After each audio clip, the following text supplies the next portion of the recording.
உன் மனதில் உள்ள வார்த்தைகளையும் கோபத்தில் உள்ள அன்பையும் யாரால் உணர முடிகிறதோ அவர்தான் உனக்காக படைக்கப்பட்ட உயிரான உறவு. இதை நீ நன்றாக நினைவில் வைத்துக்கொள்.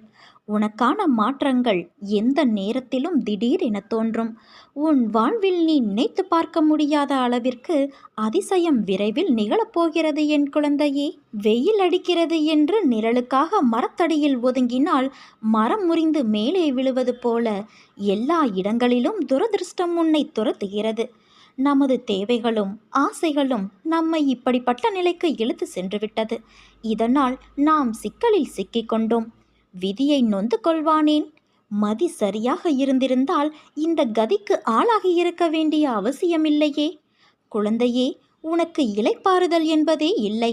எந்த பக்கத்திலிருந்து எப்போது திகில் தரும் நிகழ்வுகளும் செய்திகளும் வருமோ என்கின்ற பயம் உன்னை